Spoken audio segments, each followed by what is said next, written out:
अभी तक हमने साइको एनालिटिक थ्योरी के 3 हेडिंग्स में से स्ट्रक्चर ऑफ पर्सनैलिटी कवर कर लिया था, जिसमें हमने इड, ईगो, सुपर ईगो और स्टेट ऑफ कॉन्शियसनेस के बारे में जाना।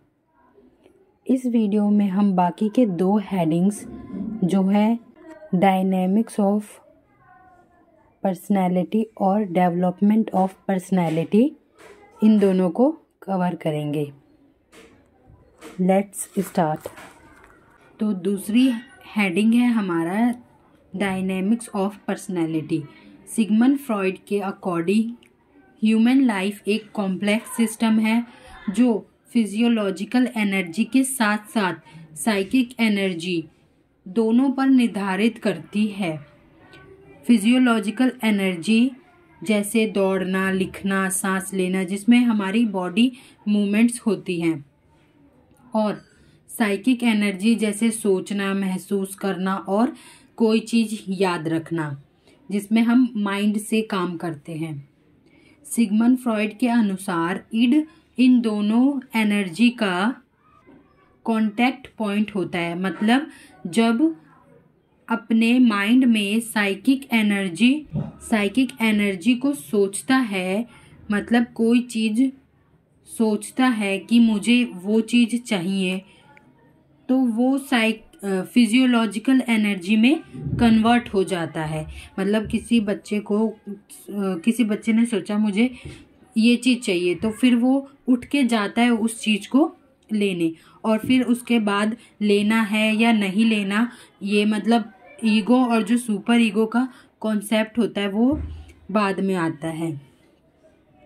फ्रॉइड के कुछ और कॉन्सेप्ट्स हैं जो पर्सनैलिटी के डायनेमिक्स एस्पेक्ट्स को एक्सप्लेन करते हैं, जैसे इंस्टिंक्ट्स, एंजाइटी और मेंटल मैकेनिज्म्स। फ्रॉइड ने बताया कि इंस्टिंक्ट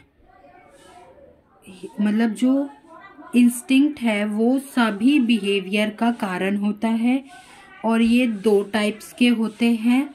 पहला इरोस, जो लव है, जिसे हम लव कह सकते हैं, और थैनाटोस, जिसे हम हेट कह सकते हैं। इरोस का पर्पस है लोगों में एकता बनाए रखना, रिश्ते बनाए रखना। इरोस लोगों को जीवन जीना सिखाता है, मतलब पॉजिटिविटी सिखाता है। दूसरा है थैनाटोस, जो हमें नेगेटिव बनाता है, मतलब रिश्तों को तोड़ना सिखाता है, डिस्ट्रैक्ट होना सिखाता है। इन दोनों का जो कॉन्फ्लिक्ट है वो हमारे दिमाग में चलता रहता है, जिसके कारण एंजाइटी क्रिएट होती है। जो लोग ना ज़्यादा फ्रेंडली होते हैं उनमें इरोस होता है उसकी पावर ज़्यादा होती है, और जो एंटी सोशल या डिस्ट्रैक्टिव टाइप के लोग होते हैं ना, उनमें थैनाटोस की पावर ज़्यादा होती है। और यह दोनों हमारी साइकिक एनर्जी के अंदर आते हैं, और जो चीज़ इन दोनों इंस्टिंक्ट को पावर देती है उसे लिबिडो कहते हैं। मतलब लिबिडो साइकिक एनर्जी का एक मेन सोर्स है। जो लिबिडो क्या काम करता है, मतलब उसके पास पावर है, वो इन दोनों को एक्टिवेट करने के लिए पावर सप्लाई करता है। मतलब ये सोर्स ऑफ एनर्जी है लिबिडो, जो इन दोनों को पावर देता है। इसी के अंदर यह दोनों इंस्टिंक्ट आते हैं। अब जब इन दोनों के कॉन्फ्लिक्ट से हमें एंजाइटी होती है, यानी जब इड की जो डिज़ायर्स होते हैं वो ईगो या सुपर ईगो एक्सेप्ट नहीं करते, उसको अप्रूवल नहीं देते, तब हमें एंजाइटी होती है। और इसी एंजाइटी को कम करने के लिए कुछ तरीके अपनाए जाते हैं, जिन्हें हम डिफेंस मैकेनिज्म कहते हैं। यहाँ पर कुछ डिफेंस मैकेनिज्म्स को एक्सप्लेन किया गया है, जिसमें से फर्स्ट है डिनायल, यानी रियल सिचुएशन को एक्सेप्ट ना करना। जैसे मान लीजिए कि कोई पर्सन अपने एग्ज़ाम में फ़ेल हो गया या उसने कोई चीज़ मतलब कोई गलती कर दी, तो वो उस सिचुएशन को एक्सेप्ट ही नहीं करेगा, वो मानेगा ही नहीं कि वो फेल हो चुका है। तो वो 10 बार अपनी सीट को चेक करेगा, उसके रिजल्ट्स को बार बार चेक करेगा, वो एक्सेप्ट ही नहीं करेगा कि उसने वो फेल हो गया या उसने कोई गलती कर दी है। सेकंड है रिप्रेशन, यानी मेमोरी को ख़त्म करना। पुरानी बुरी यादें जो होती है ना, उनको पूरी तरीके से ख़त्म करना। यहाँ तक कि जो करेंट थिंग्स है उनको भी मिटा देना। फॉर एग्ज़ाम्पल, आप अपने एग्ज़ाम में फ़ेल हो गए और आपके पास ये लास्ट मौका था एग्ज़ाम देने का, मतलब ये आपका लास्ट अटेम्प्ट था, ठीक है। इसके बाद आप कोई वो एग्ज़ाम नहीं दे सकते, तो और ये आपका मतलब जो ड्रीम अचीव करने का लास्ट था, तो इससे ना आपका सपना टूट जाता है, फेल होने से सपना टूट जाता है। तो 2-3 साल बाद ना आप इस चीज़ को खुद ब खुद भूल जाते हैं। मतलब ऐसा है कि ये आपके अंदर होता तो है पर अंदर कहीं दब जाता है, वो आपको याद ही नहीं आता कि आपके साथ ऐसा सिचुएशन कभी घटी थी। थर्ड है रिग्रेशन, यानी अपने से पहले स्टेज में वापस चले जाना। जैसे सिगमंड फ्रॉइड ने हर स्टेज की एक फंक्शन बताई है कि बच्चा इस स्टेज पे ये काम करना सीखेगा, अगले स्टेज पर ये काम करना सीखेगा। तो यही चीज़ इसमें है कि अभी आप जिस स्टेज पर हैं, यानी आप अगर अडल्ट है तो अडल्ट को जो जो फंक्शन करने चाहिए उससे हटकर वो अपने पहले वाले स्टेज में यानी चाइल्डहुड वाले स्टेज में वापस चला जाएगा। जैसे एक छोटा बच्चा जिसके माता पिता अभी अभी अपने बच्चे के लिए मतलब एक नया भाई बहन लेके आए हैं, मतलब उस बच्चे का एक और भाई बहन हुआ है, तो वो अपने मतलब वो बच्चा तो अब बड़ा हो गया, तो वो उसको जेलसी होगी उससे कि वो क्यों आ गया, सारा प्यार उसको मिल गया, मतलब वो अब एक लौता नहीं रहा, अब उसको कोई पूछेगा नहीं, तो वो इस चीज़ को एक्सेप्ट नहीं कर पाएगा और वो उस जिस स्टेज में उससे भी पहले वाली स्टेज में होने वाली हरकतें करना शुरू कर देगा, जैसे बिस्तर गीला करना, अंगूठा चूसना, इस तरीके के बिहेवियर उसमें देखे जाएंगे। फोर्थ है रिएक्शन फॉर्मेशन, यानी अपोजिट बिहेवियर करना, ठीक है। फॉर एग्जांपल, एक यंग बॉय है जो एक यंग लड़की मतलब अपने एज की लड़की को पसंद करता है, वो अनकॉन्शियसली उसको पसंद करता है, बट उसको अपनी ये फीलिंग एक्सेप्ट नहीं होती, तो वो उस लड़की को बुली करना शुरू कर देता है, परेशान करना शुरू कर देता है। लेकिन उसको ये इसलिए करता है वो क्योंकि वो अभी टीनेजर में है और टीनेजर में अपोजिट सेक्स के प्रति अट्रैक्शन होता है, तो वो ये चीज़ एक्सेप्ट नहीं करता, अपने बॉडी के अंदर आई चीज़ों को एक्सेप्ट नहीं कर पाता, इसलिए वो अपोजिट बिहेवियर करता है। मतलब उसको प्यार दिखाना चाहिए तो वो उसको बुली करता है। नेक्स्ट है प्रोजेक्शन। यह बचाव का एक रूप है जिसमें अनवांटेड फीलिंग्स को किसी और पर थोपा जाता है। फॉर एग्जाम्पल, कोई पर्सन किसी अंधेरी जगह में जाने से डर रहा है और वो आपके साथ जा रहा है, तो वो आपको ये बोलेगा कि तू ना डर जा, इसलिए मैं तेरे साथ जा रहा हूँ, वरना मैं तो बहुत ताकतवर हूँ, मैं अकेले चला जाऊंगा। मतलब वो डर उसको है बट वो आप पे थोप रहा है कि उसको कोई गलत ना समझे और आपके बचाव के लिए वो जा रहा है। और सिक्स्थ है रैशनलाइजेशन, मतलब आपने जो कुछ गलत किया है उसके लिए किसी और चीज को गलत बताना।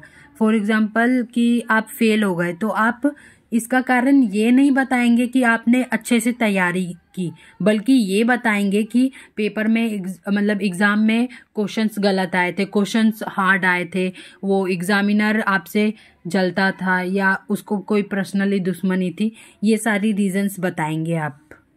और 7 है इंटेलेक्चुअलाइजेशन, फीलिंग्स को थॉट्स में बदलना। फॉर एग्जाम्पल, किसी व्यक्ति को ये पता चलना कि उसे कैंसर है तो उसके बारे में सोचने के बजाय वो उस पर सर्च करना शुरू कर देगा कि कैंसर क्यों होता है, किस लिए होता है, कैसे रोका जा सकता है। तो वो अपनी फीलिंग से लड़ने के बजाय उसको खुद पे मतलब उसको निपटाना कैसे है, ये सारी चीज़ें खोजना लगेगा। मतलब अपनी इंटेलेक्चुअल एबिलिटी को बढ़ाएगा। होता है ना कि मतलब हमें पता चलता है कि हाँ मेरे को ये बीमारी है, तो हम खुद ही डॉक्टर बनने लग जाते हैं, हम खुद ही सर्च करने लग जाते हैं कि ये क्यों हो रहा है, इसको कैसे ठीक करेंगे। इस तरीके के बिहेवियर आते हैं इसमें। और नेक्स्ट है डिस्प्लेसमेंट। मतलब इसको हम एक तरह से समझ सकते हैं कि अपना गुस्सा किसी और पे निकालना। मतलब समझ लिए कि आप जॉब करते तो आपको बॉस ने डांटा, तो आप घर आके गुस्से में कोई चीज़ इधर पटकेंगे उधर पटकेंगे या अपने पार्टनर्स पे गुस्सा उतारेंगे, इस तरीके के बिहेवियर्स। और नेक्स्ट है सब्लिमेशन, यानी इम्पल्सिस को किसी कंस्ट्रक्टिव चीज में बदलना।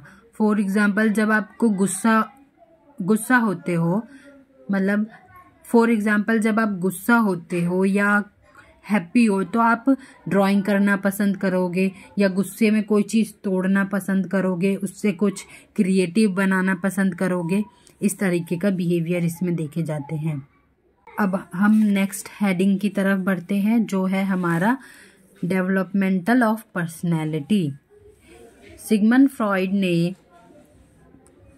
ह्यूमन डेवलपमेंट के डिफरेंट स्टेजेस में बॉडी प्लेजर्स यानी शारीरिक सुख प्राप्त करने के डिफरेंट तरीके के बेसिस पर स्टेज की एक सीरीज बनाई थी कि मतलब हम अलग अलग सिचुएशन में हम किस तरीके से अपने बॉडी प्लेजर पा सकते हैं। उसके लिए उन्होंने एक स्टेज की सीरीज बनाई थी जिसको हम साइकोसेक्सुअल डेवलपमेंट के नाम से जानते हैं।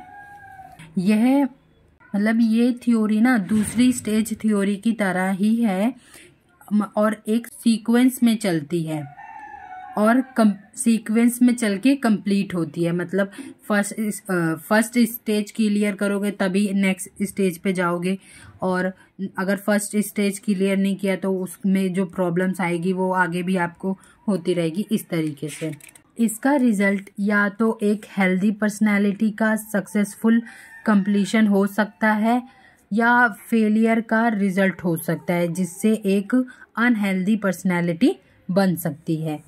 यह थ्योरी प्रोबेबली सबसे पॉपुलर थ्योरी और साथ ही साथ कंट्रोवर्शियल भी है। जैसा फ्रॉइड का मानना था कि हम एक विशेष इरोजेंस जोन के आधार पर स्टेज के थ्रू डेवलप होते हैं। हर एक स्टेज के दौरान एक अनसक्सेसफुल कंप्लीशन का मतलब है कि एक बच्चा उस स्टेज यानी उस विशेष इरोजन जोन पर फिक्स हो गया है। अभी मैंने बताया आपको जैसे कि अगर आपने कोई स्टेज क्लियर नहीं की तो वो आप उस स्टेज में फिक्स हो जाएंगे और वो आपको आगे परेशान करेगा। वो स्टेज किसी पार्टिकुलर स्टेज में फंसना पॉसिबल है और उस स्टेज में आगे बढ़ ना पाना भी पॉसिबल है। तो शुरू करते हैं। पहला स्टेज यहाँ पर इन्होंने ओरल स्टेज दिया है जो बर्थ से 18 मंथ्स तक रहता है।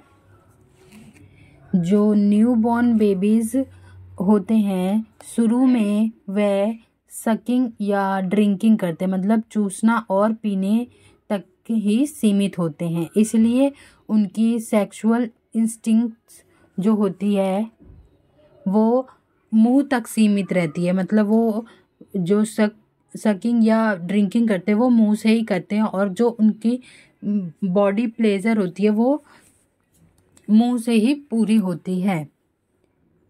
इस स्टेज के दौरान बच्चे का ध्यान ओरल प्लेजर पर होता है, और अगर इस स्टेज में बच्चे को लेस सेटिस्फेक्शन या मतलब बच्चा इस स्टेज में फिक्स हो जाता है, मतलब कि माँ से उसको कोई कोऑपरेशन नहीं मिलता, मतलब ठीक से वो ड्रिंकिंग नहीं कर पा रहा, सकिंग नहीं कर पा रहा, तो वो इस स्टेज में फिक्स हो जाता है, यानी उसकी सक्सेसफुली वो कंप्लीट नहीं कर पाता। तो इसका रिज़ल्ट यह देखा जाता है कि आगे चलकर वो स्मोक, ड्रिंक, अल्कोहल ड्रिंकिंग करेगा और ओवर ईटिंग करेगा, अपने नाखून चबाएगा।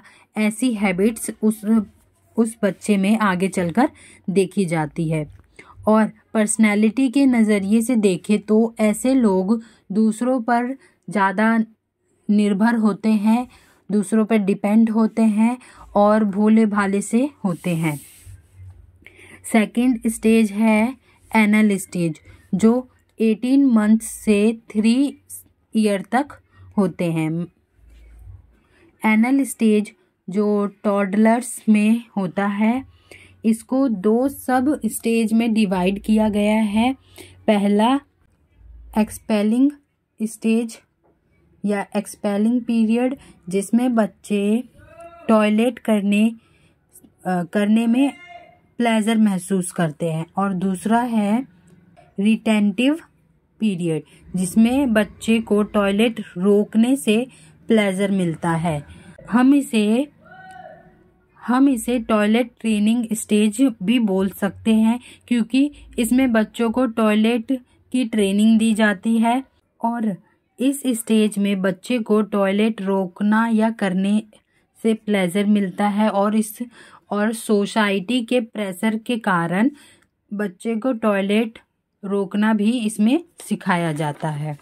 और अगर बच्चा इस स्टेज को सक्सेसफुली क्लियर कर लेता है तो आगे चलकर उसमें क्लीननेस, परफेक्शन और कंट्रोलिंग जैसी चीज़ें देखी जाती है। और अगर बच्चा इस स्टेज में फिक्स हो जाता है, मतलब कि सक्सेसफुली क्लियर नहीं कर पाता है, तो उसमें मैसीनेस और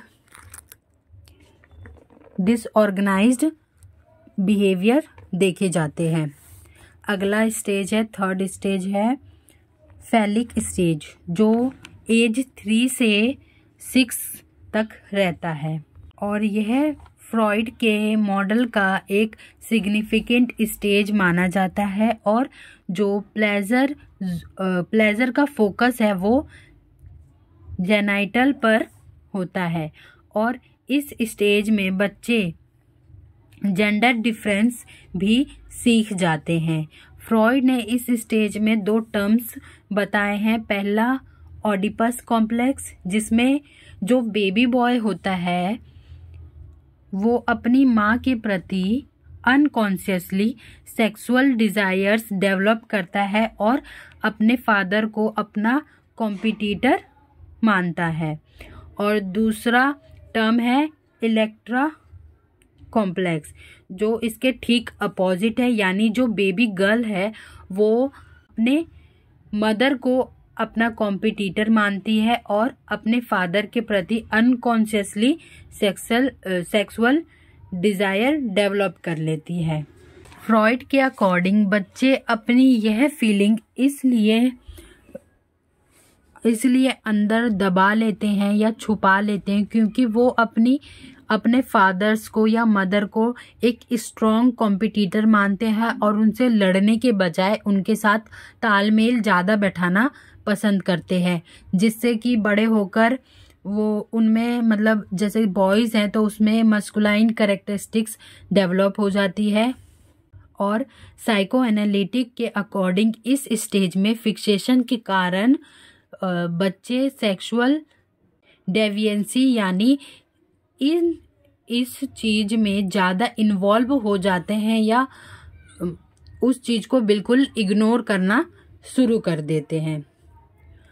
अगला स्टेज है लेटेंसी स्टेज जो एज 6 से प्यूबर्टी तक रहती है, मतलब उससे पहले तक रहती है, यानी मान लीजिए कि 12 ईयर तक रहती है।